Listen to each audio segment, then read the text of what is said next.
Hello po sa inyo mga idol kasabong at sa ating mga baguhan mananari.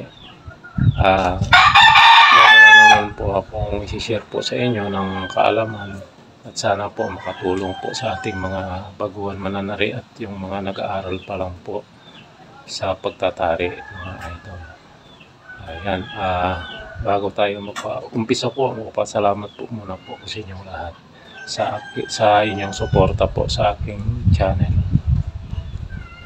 Magsimula na po tayo idol. Umpisa na tayo mga idol. Ito po yung idol, pag ganitong ayos ng paa, nasa tamang tindig po mga guys, mga idol. Pag ganito po, yun ang tawag na tihaya na po. Ang pag-aaralan natin ngayon, yung tihaya po ang paa ng manok. At gawin natin paraan para ayos pa rin natin ang pagkasa o pagkabit ng tari sa mga ganitong klaseng paa na wala sa ayos, wala sa tamang tindig. Ganito lang idol ang pag-arrange niyan. Papakita ko sa inyo. Bago tayo gawin yan, sapinan po muna natin yung paa ng manok, yung artificial paa ng ating manok o dummy pit. Magsapin tayo mga idol ha. Papakita ko po sa inyo. Ayan. Iano po muna natin itong sapin. Ibubot po muna natin. Tihaya po idol ang paa ng manok. At papakita ko po sa inyo paanong ayos nyon. Ayan, magsapin po muna tayo. Unang ikot, bandang taas mga idol, mga guys. Ganyan lang po pag kailangan walang lukot-lukot sa paglagay ng sapin para maging maayos po ang paglapad natin ng tari, maging maayos. Tapos na tayo dito sa taas, sa baba naman. Ganyan lang. Kailangan laging flat yung ating sapin. Yan. Dalawa sa taas, maglagay po tayo tatlo dito sa baba. Okay lang yung idol, medyo mataas konti sa baba. Hindi naman konti-konti lang. Ang ayos po nito, ang arrange po natin dito, tihaya po ang paa.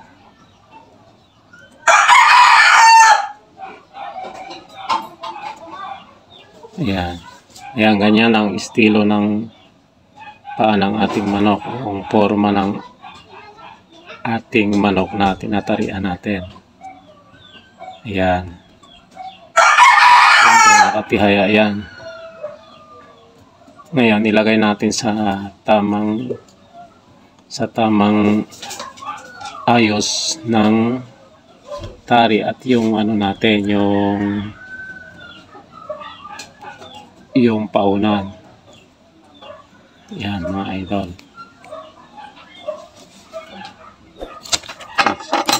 Nadulas po yung natin.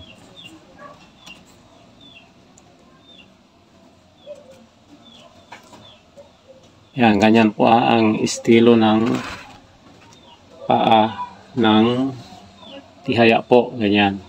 Wala sa normal ang paa. Tihaya po yan, ganyan.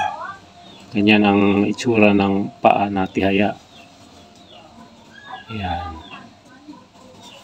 Bago natin yung ilagay yung pisil-pisilin po natin muna para dumikit po talaga doon sa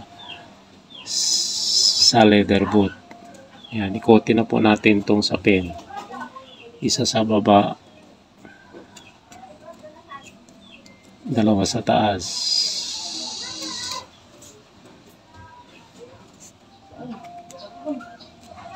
Ibaba na po natin para mailag po natin yung sapin. Yan. Balik po sa taas.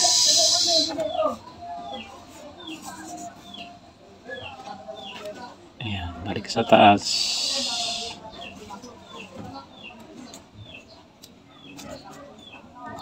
Sa baba. Ayan, ganyan lang mga idol. para parehas nakalak yung ano natin, yung sapin, para wag talaga umikot yung tari. Pag tayo magtari, hindi talaga siya iikot kahit anong lakas ng ating manok, dahil pantay-pantay po ang lock ng ating sapin. Pag mga ganitong haba, idol, sa baba na lang natin ilagay itong isang ikot sa baba ng tahit. Okay lang yun, medyo mataas yan ng konti. Konti lang naman, hindi naman mataas masyado. Konti-konti lang naman. Ayan. Kung makikita nyo, maiksi na lang tong sapin natin. Ilagay na natin tong paunan. Tapos ikutin po natin tong paunan papunta sa paa. Ayan. Tihaya po ha. Ayan.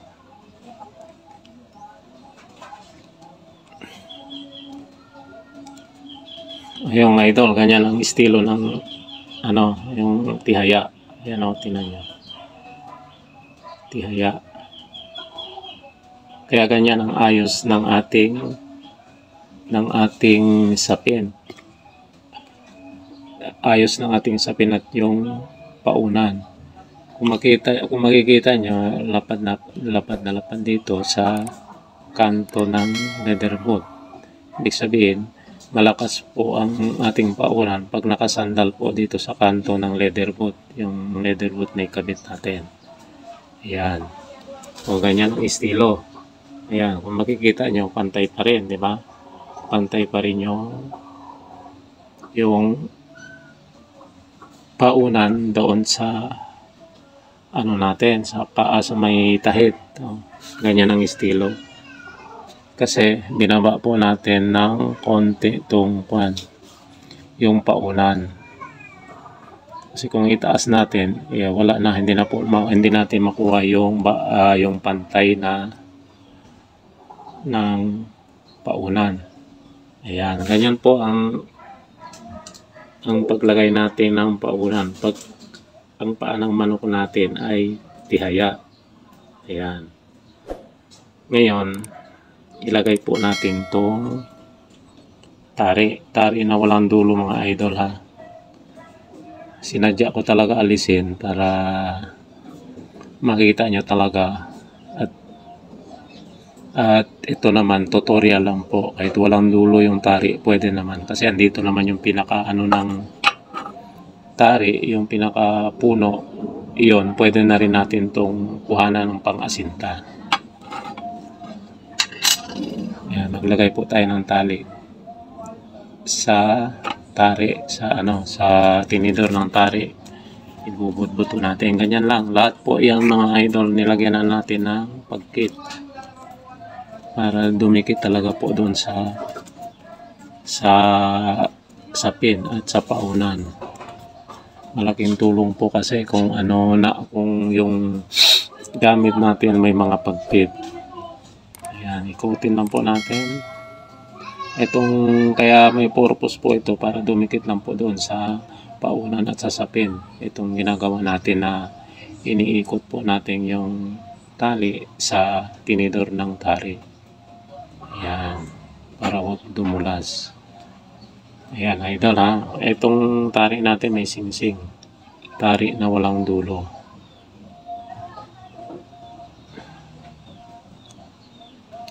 Ayan. Ganyan po ang ayos ha. Ayan, ganyan po ang ayos oh. Ayan, pagmasdan nyo itong kung saan tututok tong pinakapuno ng tari, o yung, di ba yung tari may dulo yon, ito yung pinakapuno nyo, ganun din po yon. Dito natin kukunin sa lang po, 45 sa 1245, kasi tihaya ang paa ng manok eh. Dito lang natin sa 12:45, kasi pag dito sa 1 o'clock masyadong pasok. 12:45 lang tayo mga idol ha. Sisilipin ko. 12.45 lang. Ayan, tingnan nyo po ha. Ayan, kung makikita nyo, yung puno ng tari, doon po, bumabaybay. Dito lang po, idol. Ito. Yan natin diyan natin kukunin. Diyan natin daan yung dulo o kaya yung puno ng dulo ng tari dito po sa 12.45. Kung makikita nyo, nakadiretso yon ang paa ng manok na tihaya po ito. Ang paa, tihaya. Ayan. Ganyan po ang kasa. Pag ang paa ng manok natin ay tihaya. 12.45 lang, idol. Papatay na po yan. Ayan. Tapos titingnan ninyo yung sa ilalim ng huling paa o huling daliri. Tingnan nyo kung di sakal ha. Ayan. Tatalian na po natin. Sa pagtali mga idol, kailangan kung paganyan natin ang paa, gawin natin. Kung ang maghawak ng ganon, dito po kayo sa side para maayos ang paglagay ng budbud. Kasi kung ganon, mahirapan. Ganyan lang idol, para diretso at maayos ang pagbudbud nyo ng tali. Yan. Tapos itong daliri nyo, pinaka-pattern dito sa ilalim para ang tali nyo hindi kakalat, hindi kung saan-saan pupunta. Kailangan dito lang po sasapin mismo ang mga budbud o yung tali. Ha? Yan. Kasi may yung daliri nga natin, dito natin ilalagay sa harap ng paa ng manok. Ayan. Likod to. Itong likod kasi ng paa ng manok. Ito naman ang harap. Ayan o. Makikita niya yan ang harap. Kaya ang daliri ko dito ko nilagay para pag tali natin, dito po tumatama yung tali sa may daliri natin. Ayan o. Kaya na ang tali po hindi kumakalat, hindi kalat. Yan, ganyan lang. Para wag malaglag doon sa paunan o sa sapin. Yan. Maglagay tayo ng pasampo o depende na po sa inyo kung ilang gawin nyo. O i-adjust nyo naman yung daliri nyo kung sa gitna ang daan ng tali. Yan. Sa kung halimbawa tatlong layer ang gagawin nyo. O, sa taas naman, sa pinakataas. Yan. Kung makikita nyo, hindi po kalat ang ating tali. Tapos ito na po para yung tali natin may na natin. Yan. May na natin na maipermis na. Tapos ganyan idol. Dito pwede nyong higpitin ng maayos o medyo mahigpit. Conforme na kung gaano kahigpit gawin nyo. Kasi ito naman sa tenedor naman. Tapos ang pagtatalian natin yung paunan. Kaya pwede natin higpitin ng gusto. Kahit hilain natin pa ng maayos. Ayan. Ayan. Silipin nyo ulit. Tihaya po ha ang paa ng manok natin. Kung sa tingin nyo bumabaybay at hindi naman nagbago, sa 12.45 po ang dulo, doon na po yan. Yan. Ituloy na po ninyo ang pagtali. Ayan. Ganyan lang idol. Ayan. Ikot. Ayan. Ito pampaano na po ito para pumipermis na yung yung tari natin. Hindi na po siya gagalaw. Ibig sabihin kung anong asinta natin 12.45 doon na po talaga yan sa 12.45. Yan, ganyan lang mga idol. Ito pampatibay na po to. Kumbaga sa nagtatayo tayo ng bahay, naglalagay tayo ng brace para tumibay. Yan, ikot po natin dito. Idaan naman natin dito. Tapos daan ulit dito. Ikot dito. Yan, ikot dito pa harap. Yan. Kasi ang lock niya sa lubong. Yan, dito.